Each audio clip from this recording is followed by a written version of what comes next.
the Speaker of Parliament, that is Right Honorable Anita Among. And according to the United Arab Emirates ambassador, he was actually saying that there are so many talented young men and women who can represent Uganda, that is on the international scene, but there is lack of infrastructure in the country, which is making it even worse and more difficult for most of them. Because he did mention, he highlighted some. We lack stadiums for volleyball, netball courts. Those are, those are separate entities that need separate infrastructure. When you look at our sector of athletics, still lacking, and so you cannot compete favorably with nations who are investing heavily in sports. Rwanda, for example, in the East African community is investing heavily, and then you could definitely know that it will be paying off in the long run, just like Morocco, whose investment by the government, by the king, has actually paid off really in the World Cup that just concluded in Qatar. So by the look of things, the Speaker of Parliament called upon investors to take keen interest in the conducive investment opportunities that Uganda offers. And her highlight, of course, was also to look at the development of the sports sectors, which is the sports sector that is still lacking in the country. So because of the fact that we have lots of potential talent, but you find that most of the talent is not recognized as much, or it's not developed simply because of the lack of investment. Because now currently talent minus marketing, or minus a platform, minus structures or infrastructures pushing it, is nowhere to be developed or nowhere to be seen or nowhere to be talked about. But I'm still with Andrew Kawanguzi, who is the CEO of Dre Investments, who have actually chosen as well to invest in sports and stuff. We want to understand more of the kind of discussion here in relations to investing in sports. And of course, in the first part of our discussion, we had a discussion regarding to how we can actually use sports in the private sector to at least curb corruption, especially in a sector like sports, which is underfunded in other disciplines of the sports besides the football part, though, because football does look like it takes the lion's share of the budget in regards to the sports sector. But now, as we continue with our conversations, Andrew, what do you think should be done in the next years, by the look of things, for you as a direct private sector player? Where do you think the future of sports business is in our country, Uganda, currently, and your projections for the future? Yes, Jerome. To start with, we need to appreciate that the world is fast evolving. Okay. The world is changing, and technology is taking up and taking over in a very fast way, probably beyond what we all anticipated. Not so long ago, we had floppy disks. Now we have data sticks. Okay. Now, this is also going to cross over into the labor market. Many of the work we do today is first going to be taken over by machines that probably will be doing things that we do today in much more less time than we do individually. Okay. Now, this only leaves sports as the industry that will still demand and command people participation, because you're not about to get money to go and watch a machine play football, but it has to be a person. Now, because we are seeing a lot of tech coming on board and doing things in a much faster way, it's releasing a lot of time to us. What I used to take 12 hours to do, a machine is doing it in under 3 hours. Okay. So I have 9 hours to myself. We've seen this in Europe. Games in the Premier League are played at 10 in the morning and the stadiums are full. This is crossing over. The world has become a global place. So we have to purpose to follow what is happening, the trends in the industry. How do we position ourselves as Uganda, Africa, to take advantage of the changes coming? Tech is coming. It's creating a lot of time to us. So what are people going to do? The extra hours they will always have somewhere to spend it. Now, instead of losing people to other non-productive or destructive engagements like maybe toxins, we should target the people that will have the extra time by attracting them into our stadium. Now, these people, when they come, these are potential markets. These are the people that we should be chasing to sell the products to.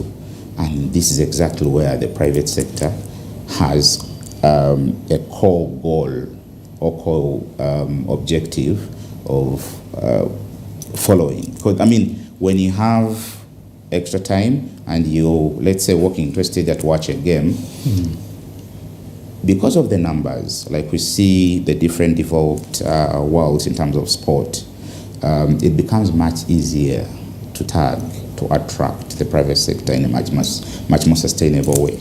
And because these companies have appreciated that I need to follow the consumer, because we need to appreciate the consumer today is spoiled for choice. The world is a marketplace. I mean, it's a global marketplace. So for me to consume your product, you must avail it to me, not only cheap, top quality, but in a much more convenient way. But that is no longer enough to sustain loyalty to your brand. You should align and associate yourself with either a team or something that I love beyond.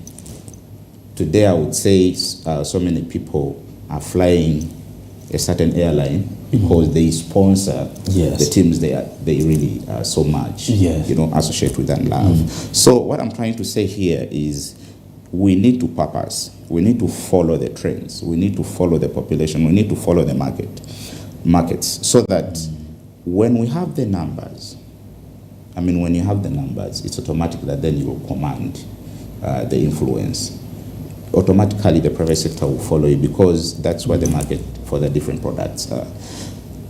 So much in short, I would say as more people are releasing more time to consume, to themselves through tech, coming to take over, we need to purpose to attract the private sector into the different sports, industries or disciplines in a much more sustainable way by commanding numbers in terms of supporters and fans. Okay, use Dre and Dre Investments are investing in sport. How? First of all, Dre and Dre, we're picking Dre and Dre. Whereas at the CEO, we have different partners that are placed in different industries. So when we come together with a wealth of experience, lived practically. Say today, so many companies globally, the big teams that are known globally, they don't own the infrastructure. Why? Because that is not their core. Their core is to put the best product in terms of sport or the field. So Dre and Dre, his intention is to say, first of all, let's drive the best quality product on the field. Okay. Now, because you've driven the best product on the field, then you're going to attract different private sector investors to put through the infrastructure. Now, because the infrastructure is here in place, because once you put the best product on the field of play, you're then automatically going to attract different investors. You're going to attract the followership, which followership is then will then bring in the different private investors to put through the infrastructure so that they can create that environment that is much more conducive to the population coming towards the best product of the pitch. Okay, so in simple terms, it's like you are attracting. You are attracting various stakeholders to get into one basket and pitch in. It's just like a pinch of ideas where everyone contributes to a sector they are more comfortable with. Very much, thanks. I would say, like normally, as an individual, you demand different things to survive. Yes. You need water, you need food, you need transport, you need everything. Okay. So similarly in business, it's near to impossible to say you can survive independently in business and maximize value. So what we're trying to say is for every business that will be coming into the partnership, concentrate on exactly what you best offer to the partners within. Now, because you're doing that, you release a lot of time, and then you have extra resources to even do more research to ensure that you're ahead of the market in terms of what you're placing on the table. Now, because I no longer have to divest in order to sustain my business. If I have a logistics company that is providing the best service, then I don't need to buy trucks for my company. Now, because I'm specializing, it comes with a lot of advantages in terms of resource saving and all that. But remember, because I'm here, I also need to push my brand into the market. I need to associate with different sports disciplines that my market appreciates or loves too.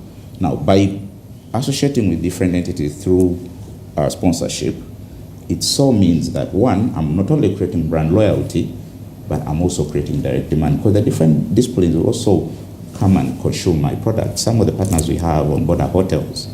And these hotels, of course, when we have different teams coming in to partake in different maybe continental competitions, they'll need somewhere to sleep. And because these companies are within the consortium, they will then take advantage of the rates that are below market. Okay. So it's a complementary. All right. And of course, do you think Ugandans are willing to buy these kind of ideas? Ugandan investors? Do you think, for example, the players in the private sector are willing to invest in sport, by your observation? It's a very good one. Like I started with, the private sector has never walked away from sport support. The challenge has always been, how sustainable is it? Okay. We've had different companies come in to sponsor certain sports. Along there, they drop off, because then when they do a bit of numbers, benefits, pros versus cons, then it's not making business sense. Now, for us, we're coming on board to provide that solution. If I put in 100 shillings, beyond the brand push in the market, do I also get back 200 shillings in return? That's what we're trying to come on board with as a solution, so that it's much more sustainable. Okay. I would like to say that, of course, whereas we just started, we've engaged several of the top brands in the market, and they're pretty much excited about the entire idea. Okay. So the buy-in, I would say, yeah, it's there. They're buying the idea. They're buying the idea. And well, of course, in your final remarks, as we are winding up with our conversation this morning, your key takeaway points, and then your parting shots in there, including where you think the government needs to work upon to ensure that the world of sports is developed in the country, and then what you as an investor directly, what Ugandans should be able to know that you're bringing on board to the world of sports. Yes. It's very good when you mentioned that we recently hosted the UAE ambassador parliament. That shows the government willingness. And to me, I would only ask them to do it more and more, be more receptive, because sports is a very huge industry. Yes. That can bring in a lot of effects to the economy beyond what we all anticipate. I will just give a small example. The Premier League trophy is its worth is $10,000, but you can imagine how much money it tracks into the economy of England. So there's a lot of value the industry can. If you look at an athlete can actually be a company of its own, because you're going to have a conditioning coach, you're going to have a dietitian, you're going to have a trainer. So there's a lot of employment that will be created by promoting and professionalizing sport. But now you cannot do that independently as government, because you have a limited resource envelope. You have so many other key sectors to invest in. So what we're trying to ask and request of government is, let them be receptive to the idea, and then create that environment that makes it much easier for the private sector to come and play. Cases, of course, are straightforward, recognizing some of the expenses, and tax waivers here and there on the sports equipment, as we try to promote and put the best quality product on the pitch, on the field of play. And your last remarks? Or that's all you had? I would say thank you for the host, and this is hardly a pinch of what we're trying to. I believe I'll be back here not long to share a little more on exactly what we intend to do. Dre and Dre is here to say, let's drive sport, let's bring back the private sector to complement government, but in a much more sustainable way. But equally to them, there should be business in return. Okay. Thank you. So it's a business in return for those who are actually investing in sport. Big concern does remain that does the government invest in other sporting activities as much?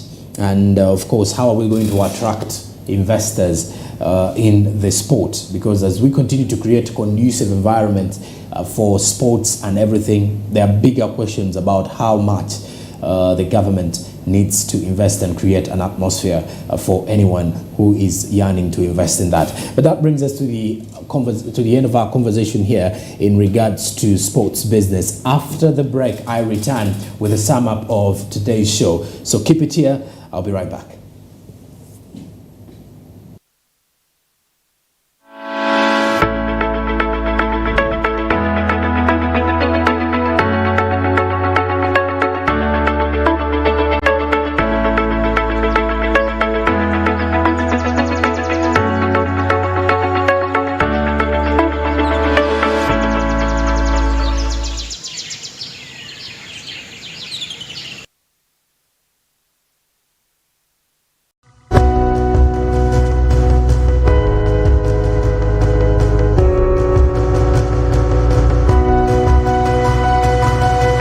Smart 24, driving business.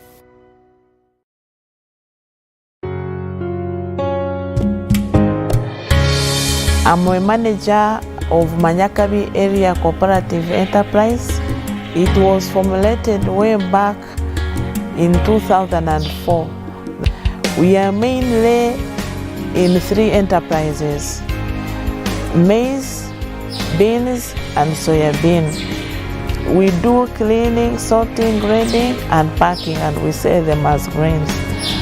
But for maize grains, we add value, we mill, sell it as maize flour and animal bran. Staff who are in administration, the number did not increase. But in the sales department, the number increased. In the milling team, now we have 3 shifts. So in the milling team, it increased from 6 to 18. In the animal brand, there used to be 2, now there are 10. Total number of staff increased to 28 if you include all the staff. Usually in the mornings, there are many youth here who are doing loading and offloading trucks. Our working relationship with UDB is very good. We applied for 300 million, which was approved, and they gave it